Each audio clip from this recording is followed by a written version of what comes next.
शुरू करते हैं यूट्यूब की अपनी पहली क्लास मैथ प्रैक्टिस सीरीज, जिसमें अलग अलग एग्ज़ाम्स में पूछे गए क्वेश्चंस का कलेक्शंस है, बेस्ट क्वेश्चंस का कलेक्शंस है।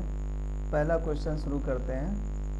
एक व्यक्ति जनवरी 2019 में 1650 रुपये बचाता है और हर महीने अपनी बचत पिछले महीने की तुलना में 85 रुपये बढ़ाता है।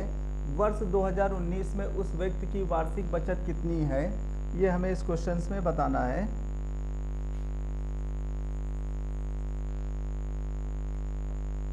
एक व्यक्ति जनवरी 2019 में 1650 रुपये बचाता है। जनवरी में उसकी सेविंग कितनी थी? 1650 रुपये उसकी सेविंग थी जनवरी में। फरवरी में उसकी सेविंग क्या हो गई? 85 रुपये उसने बढ़ा दिया। 85 रुपये बढ़ा दिया तो कितनी सेविंग हो गई? 1735। इसी तरह मार्च में फिर क्या किया? पिछले महीने की तुलना में जनवरी में 1650 रुपये सेविंग थी, 85 रुपये का इंक्रीजमेंट कर दिया, बढ़ा दिया। जनवरी में उसकी सैलरी हो गई, उसकी बचत हो गई 1735 रुपये। इसी तरह मार्च में उसने क्या किया? 85 रुपये पिछले महीने की तुलना में, पिछले महीने जो बचत थी उसकी, उसमें वो 85 रुपये बढ़ा दिया। इसी तरह अप्रैल में बढ़ा दिया। तो वर्ष 2019 में उस व्यक्ति की बचत कितनी है, हमें इस क्वेश्चन में बताना है। पूरे साल जनवरी से लेकर के दिसंबर तक उसने कितने रुपए की सेविंग किया है। यहाँ पर हमें जनवरी से दिसंबर तक का सम निकालना है।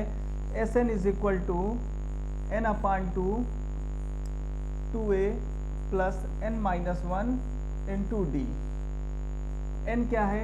नंबर ऑफ टर्म, कितना समय है? वर्ष 2019 एक साल का समय है, मतलब 12 महीने।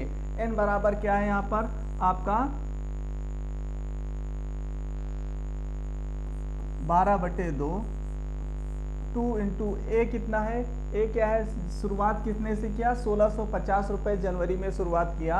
ए बराबर आपका 1650 plus n minus 1 11 into D कितना है आपका? 85। हर महीने कितने रुपए का इंक्रीजमेंट कर रहा है? 85 रुपये का इंक्रीजमेंट कर रहा है। इसको सिंप्लीफाई कर लेंगे। 6 जो भी ऑप्शन होगा 6 का मल्टीपल होगा। 6 का मल्टीपल ये नहीं है, ये भी नहीं है, 2 मल्टीपल 6 के हैं। अब आगे सॉल्व कर लेते हैं इसको। ये कितना हो जाएगा? 3300 प्लस 935 कितना हो जाएगा? 4235 गुणे 6 कितना आ जाएगा?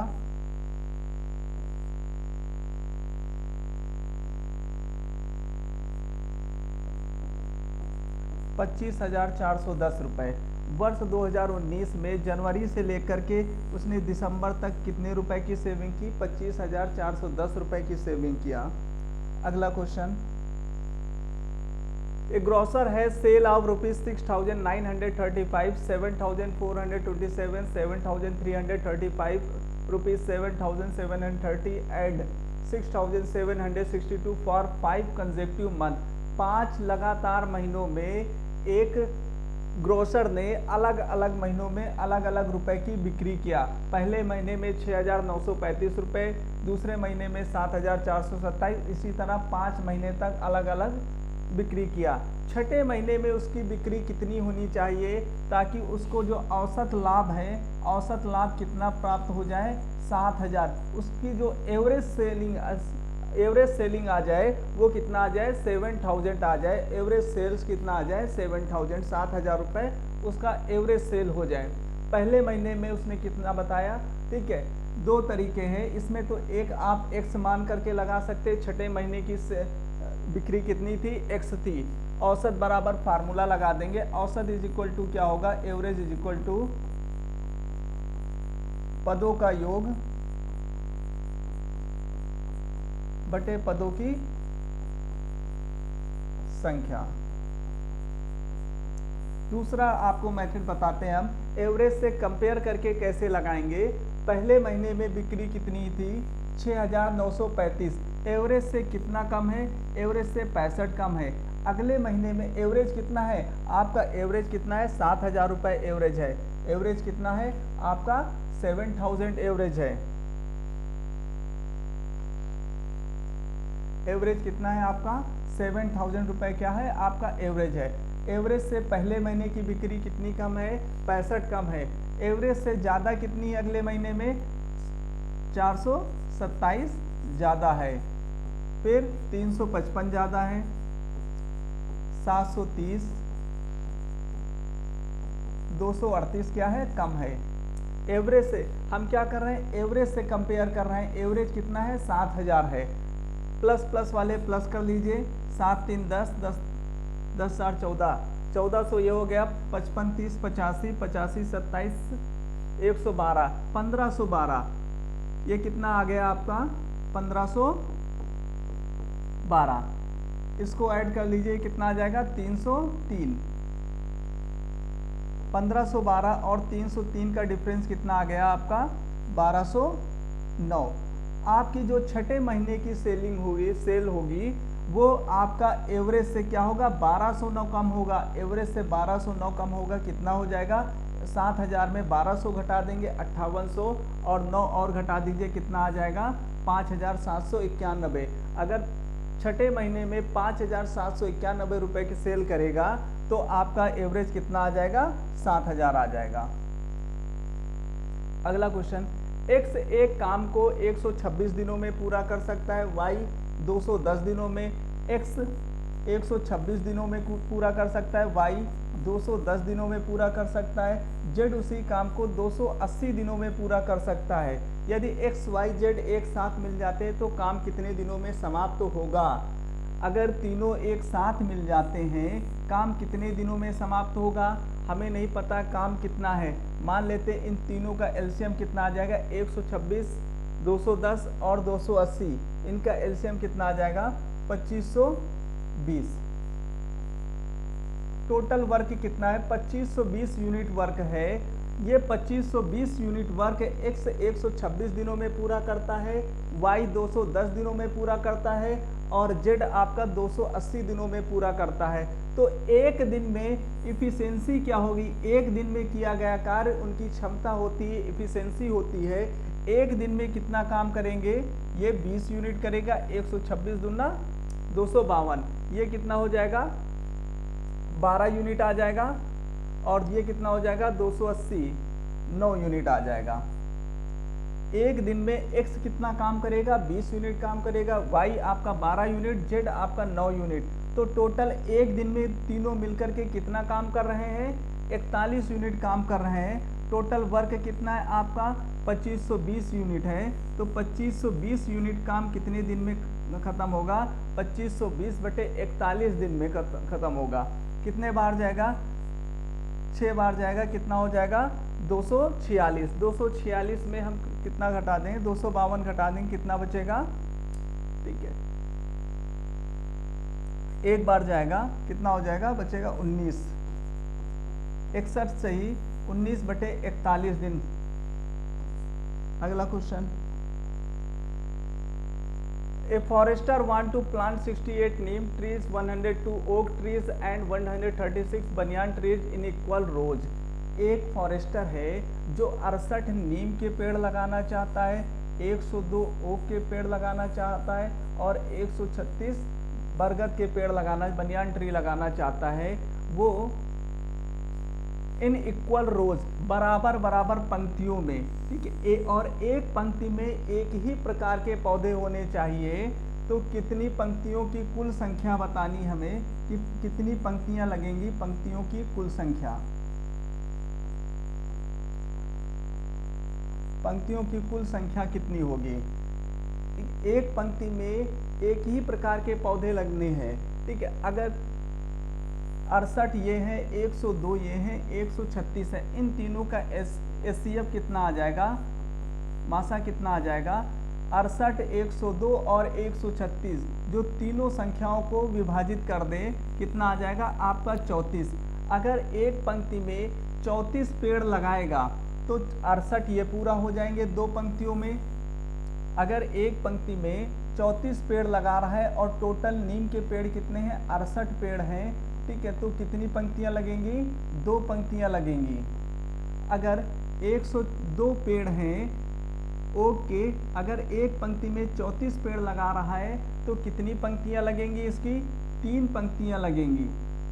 अगर 136 पेड़ हैं, एक पंक्ति में 34 पेड़ लगा रहा है तो कितनी पंक्तियां लगेंगी? 4 पंक्तियां लगेंगी। कुल पंक्तियों की संख्या कितनी आ जाएगी? 9।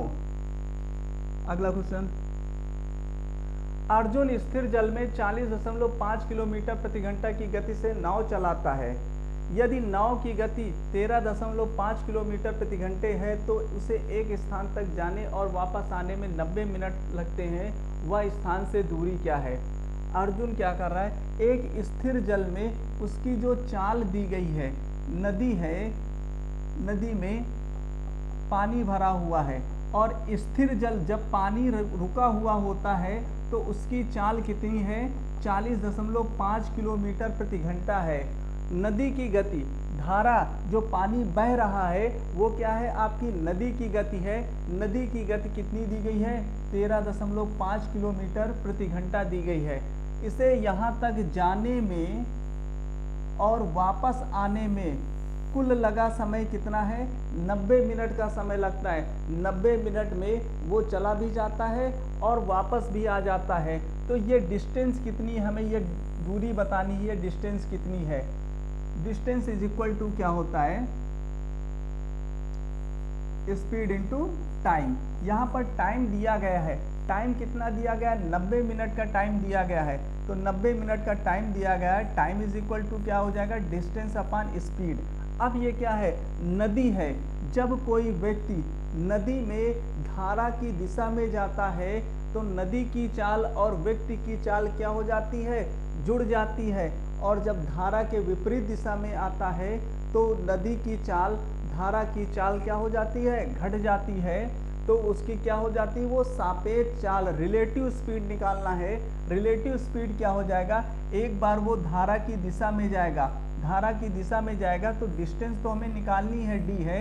स्पीड कितनी हो जाएगी? धारा की दिशा में जाएगा 40 और 13 53, ये हो गया 54।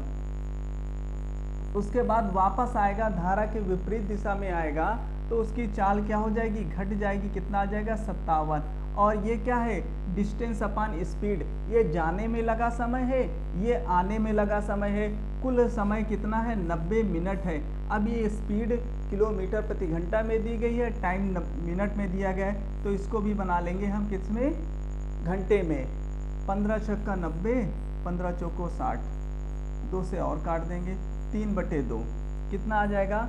अब एलसीएम ले लेंगे, यहाँ पर 2 से गुणा कर देंगे। ऊपर हो जाएगा 3D, नीचे हो जाएगा 54 इज इक्वल टू 3/2। 3 से 3 कैंसिल हो जाएगा, 2 27।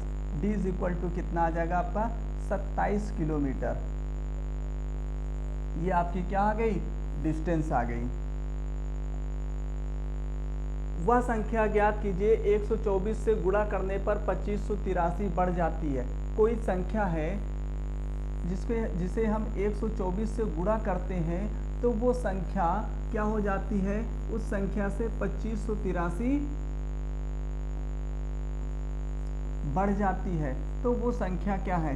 ये x इधर आ जाएगा, 123x 2583, x इज इक्वल कितना आ जाएगा? 2583 बटे 123। कितने बार जाएगा? 2 बार जाएगा। 123 दूना कितना हो जाएगा? 246। 246, 46 में 58 घटा देंगे, कितना बचेगा? 12। कितना आ जाएगा? 21।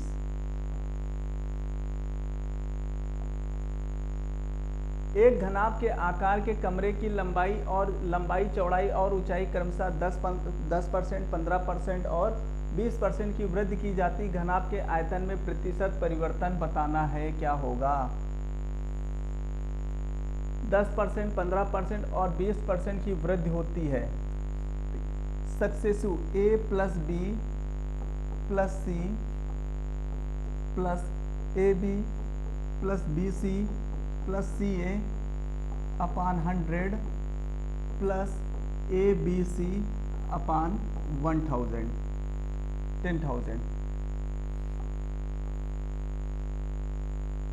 इस सक्सेसिव के फार्मूले से इस क्वेश्चन को सॉल्व करेंगे। 10, 15, 20 कितना हो गया? ये आपका आ गया 45।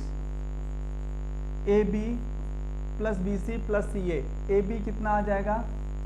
150 ये कितना आ गया 300 प्लस ये कितना आ गया 200 बटे 100 प्लस 15 गुणे 10 गुणे 20 बटे 10,000।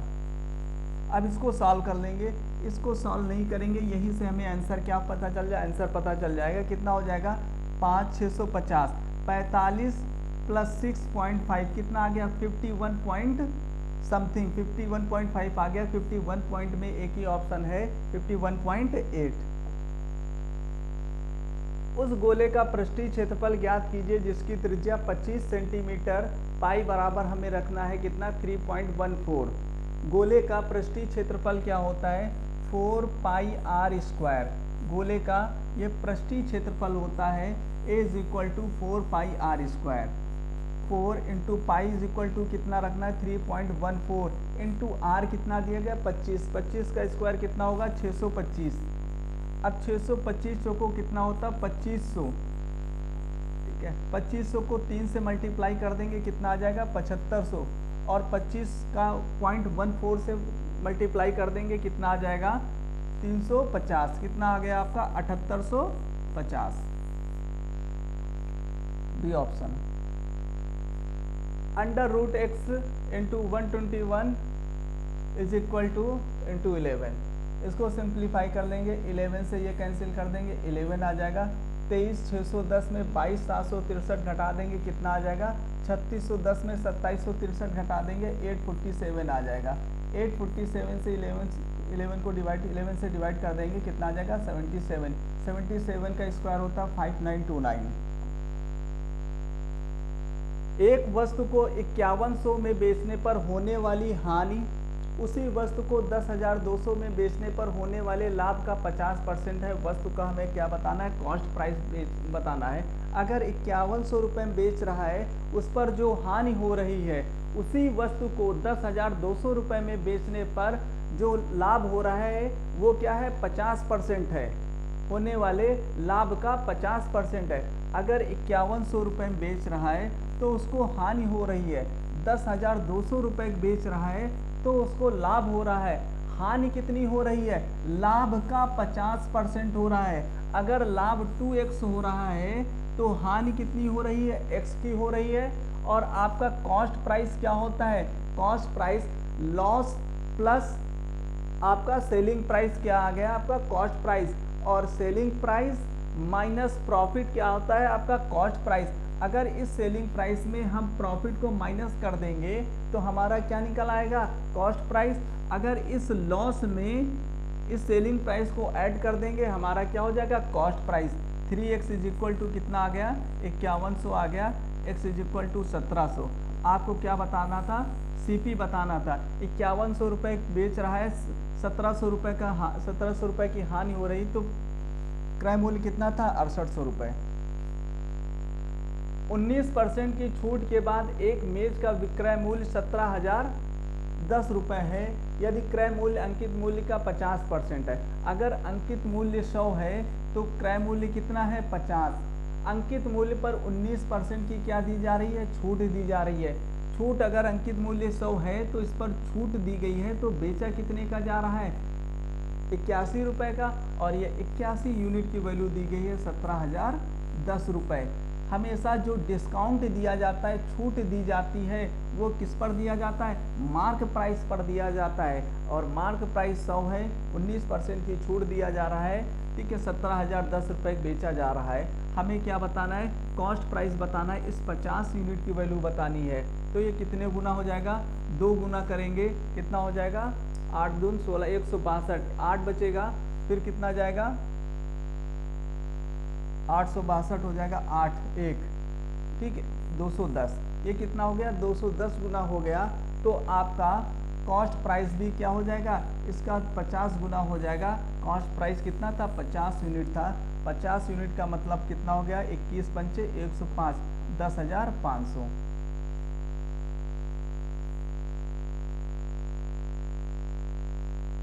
एक काम को 1290 दिनों में पूरा कर सकता है, बी उसी काम को 2580 दिनों में पूरा कर सकता है। साथ मिलकर वे उसी काम को कितने दिनों में पूरा करेंगे। ध्यान रखना, अगर वो अलग अलग काम कर रहे हैं, एक साथ कितने दिनों में वो काम पूरा करेंगे, ये यूपीएसआई का क्वेश्चन है, 12 नवंबर 2021 को पूछा गया क्वेश्चन है। ठीक है, एक साथ कैसे काम करेंगे, 1290 दिनों में पूरा काम करता ए और 2580 दिनों में काम करता है बी। दोनों एक साथ मिलेंगे तो इनका एलसीएम निकाल लेंगे, कितना आ जाएगा, 129 दूना 258 होता, 25 मान लेते हैं टोटल वर्क कितना है, 2580 यूनिट काम है। इस 2580 यूनिट काम को ये 1290 दिन में करता है और ये 2580 दिनों में करता है। तो इनकी इफिशिएंसी, हम वर्क एंड टाइम पर, कार्य और समय पर हमेशा इफिशिएंसी पर काम करते हैं। ये कितने यूनिट आ जाएगा, 2 यूनिट, और ये कितने यूनिट आ जाएगा, 1 यूनिट। ए एक दिन में 2 यूनिट काम करता है, बी एक दिन में 1 यूनिट काम करता है। इसकी इफिशिएंसी कम है इसलिए इसको ज़्यादा समय लग रहा है, इसकी इफिशिएंसी ज़्यादा है, 2 गुना है, इसलिए इसको समय भी कितना लग रहा है, आधा लग रहा है। तो एक दिन में दोनों मिलकर के कितना काम करेंगे, 3 यूनिट। टोटल वर्क कितना है, 2580 यूनिट है, कितना समय लगेगा, 860 दिन। एक डेटा कार्ड को 16,740 रुपये में बेचने पर 24% की हानि होती है। इस 24% का मतलब होता है 6/25। अगर 25 रुपये कॉस्ट प्राइस है, 6 रुपये का लाभ हो रहा है, तो उसे बेच कितने का रहा है, 31 यूनिट का बेच रहा है, और 31 यूनिट की वैल्यू दी गई है 16,740 रुपये। कितने गुना है ये आपका, 5 जाएगा, 155 आ जाएगा, कितना आ जाएगा, एक बचेगा, ये 4 बार 540। एक यूनिट की वैल्यू कितनी आ गई, 540। आपको बताना है 25 यूनिट की वैल्यू बतानी है, मल्टीप्लाई बाई कर देंगे 25।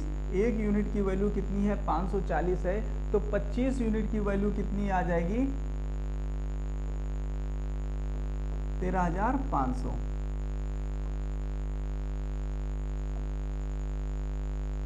26,000 रुपये की राशि पर 2 वर्षों के चक्रवृद्धि ब्याज और साधारण ब्याज के बीच में अंतर 260 रुपये।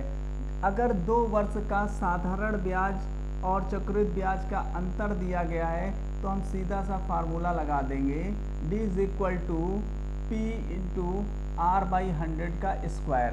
D कितना दिया गया, अंतर दिया गया 260, प्रिंसिपल हमें पता करना है, प्रिंसिपल दिया गया है आपका 26,000,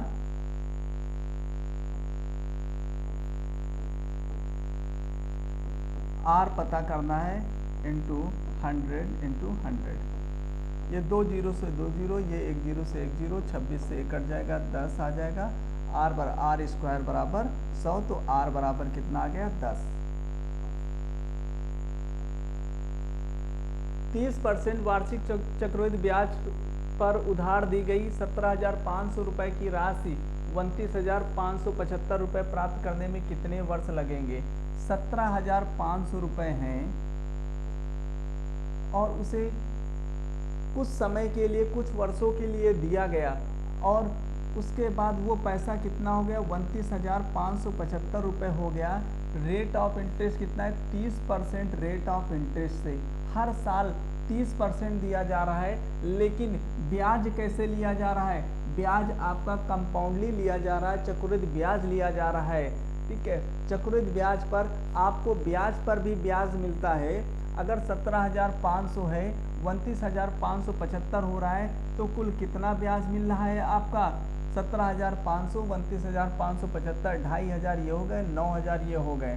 ठीक है, 9 2 11, 12,075 रुपये आपको क्या मिल रहा है, ब्याज मिल रहा है। अब ये 12,075 रुपये आपको कितने समय में मिल रहा है, एक साल में 30% है। ठीक है, तो 2 साल का सक्सेसिव कितना आ जाएगा, चक्रवृद्धि ब्याज किस पर काम करता है, सक्सेसिव पर काम करता है। 2 सालों का सक्सेसिव निकालने के लिए x + y + x × y/100, तो 2 साल का 30% का 2 साल का सक्सेसिव कितना आ जाएगा, 30 30 60 9 69% आ जाएगा। अगर हम देख लें, ठीक है, ये कितना परसेंट है भाई, 17,500 पर ब्याज कितना मिल रहा है, 12,075, ये कितने समय में मिल रहा है। अगर इसका हम 10% देखें तो 10% 1750 होता है, तो 30% कितना हो जाएगा, 17 ते 51, ठीक है, 17 ते 51 और ये कितना हो जाएगा, 150 रुपये और बढ़ जाएगा, 5250, ठीक है, ये 30% है। अगर इसका डबल कर दें तो ये 60% हो जाएगा। 60% कितना हो जाएगा भाई, इस 69 को हम 60% प्लस 9% लिख सकते हैं, 60% प्लस 9%, 60% कितना हो जाएगा, 52 दूना 104, ठीक है, कितना हो जाएगा, 52 दूना 104 और ये 10,500, 10,500 ये हो गया, ठीक है, 104 ये 10,500, ठीक है। अब 10,500 तो आपका 2 साल में आ गए, वो भी 60%, ठीक है, अभी 9% बाकी है, ऑप्शन बहुत दूर दूर है, तो कितना आपका होगा समय, 2%, इसका 9% निकाल लेंगे, 10% कितना, 1% कितना है, 175 है, 1750 में 175 माइनस कर देंगे, आपका 9% आ जाएगा। जब एक धनात्मक संख्या n को 12 से विभाजित किया जाता है तो शेष 4 बचता है। 8n को उसी संख्या से विभाजित किया जाता है तो शेषफल बताना है, तो आपका शेषफल कितना बचेगा, 8 बचेगा। कोई संख्या n है, ठीक है, जिसको भाग करने पर शेषफल कितना बच रहा है, 4 बच रहा है। किससे भाग कर रहे हैं, 12 से, तो वो संख्या हम कोई भी मान लेते हैं 16 संख्या है, 16 नंबर है, 16 भाज्य संख्या है, जिसको 12 से विभाजित किया जा रहा है, तो शेषफल कितना बच रहा है, 4 बच रहा है। अगर 8n हो जाए, 16 8 128 हो जाए, ठीक है, तो 12 से भाग करेंगे तो कितना बचेगा शेषफल आपका, 8। 263 उर्वरक बैगों का औसत वजन 63 किलोग्राम है। यदि उस डिब्बे जिसमें उर्वरक बैग रखे गए हैं का वजन भी शामिल कर लिया जाए तो प्रति उर्वरक बैग का औसत वजन 0.8 किलोग्राम बढ़ जाता है। कितने बैग रखे हैं, 263 बैग रखे हुए, ठीक है, औसत वजन कितना बढ़ रहा है, 0.8 बढ़ रहा है, तो कुल वजन कितना बढ़ेगा, और जो वजन बढ़ेगा वही क्या है, आपका डिब्बे का वजन है। डिब्बे का वजन कितना आ जाएगा, 210.4 किलोग्राम।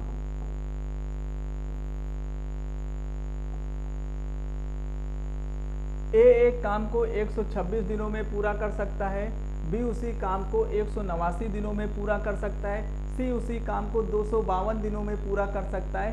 तीनों अगर एक साथ मिल जाते हैं तो काम कितने दिनों में पूरा करेगा, चाहे एक का पूछे, एक का नहीं, 2 या हो या 3 हो, ठीक है, एक साथ काम कितने दिनों में पूरा करेगा। इन तीनों का हम क्या करेंगे, एलसीएम ले लेंगे, तो हमें क्या पता चल जाएगा, टोटल एफिशिएंसी पता चल जाएगी।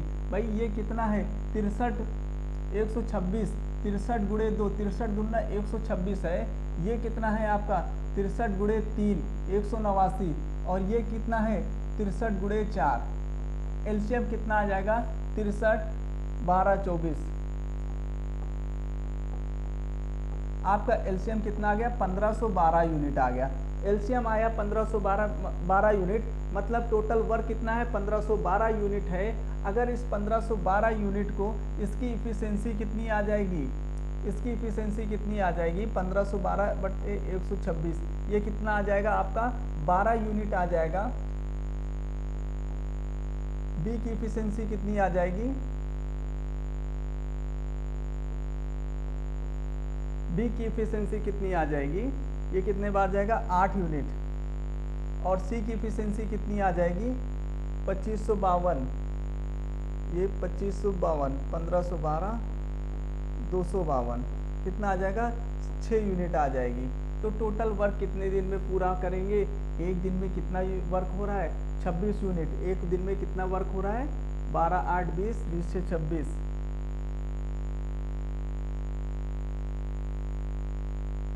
एक दिन में वर्क कितना हो रहा है 26 यूनिट हो रहा है, तो टोटल वर्क कितना होगा 1512, इसको 2 से काट देंगे 13, और ये कितना आ जाएगा 756, और 13 पच्चे 65, 56 सही 2/13,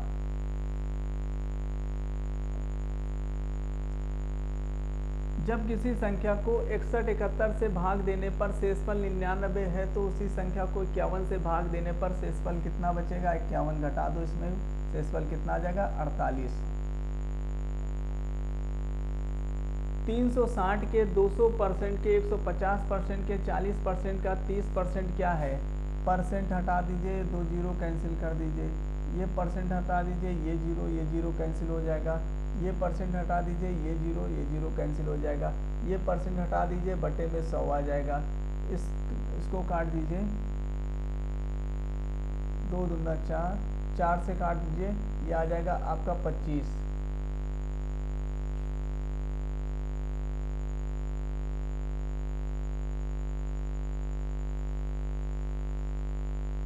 उसके बाद आपका 5 से काट दिए, 5 25, 5 3 15, एक डिजिट बाद पॉइंट आएगा। एक डिजिट बाद पॉइंट किस पर है? 129.6।